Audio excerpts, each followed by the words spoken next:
राज्यातल्या महापालिका निवडणुकांमध्ये अनेक उमेदवार बिनविरोध निवडून आलेत। त्यामुळे राज्य निवडणूक आयोगानं याची गंभीर दखल घेतली।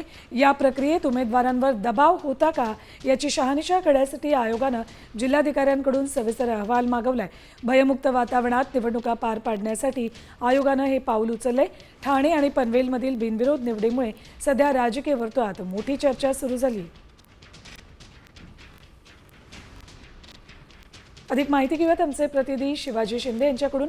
शिवाजी, निवडणूक आयोगावर याआधी मतदार याद्यांमुळे प्रचंड आरोप प्रत्यारोप होत होते, आता मात्र हे स्तुत्य पाऊल निवडणूक आयोगानं उचललंय असं म्हणायचं? नक्कीच छाननीनंतर जो अर्ज वर्ग ठरलेले आहेत आणि जवळपास राज्यामध्ये एकूण 70 बिनविरोध उमेदवार निवडून आले, याचीच अहवाल आता निवडणूक आयोगाने मागवलेला आहे।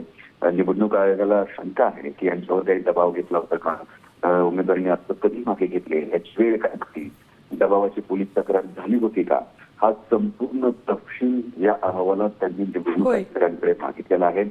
त्यामुळे जे बिनविरोध आलेले आहेत त्याचा सगळा निर्णय आता पुन्हा राज्य निवडणूक आयोग घेईल, कारण त्यांच्यावरती कुठला दबाव होता का, काय विशेष कारण होते का, याची छाननी सुरू झाली आहे। ठीक, धन्यवाद शिवाजी संपूर्ण माहितीसाठी। तर बिनविरोध उमेदवारांचा अहवाल आयोगानं आता मागवलेला आहे आणि ज्या उमेदवारांनी माघार घेतली त्यांच्यावर कुठला दबाव होता का याची शहानिशा, याचा तपास निवडणूक आयोगाच्या माध्यमातून केला जाणार आहे।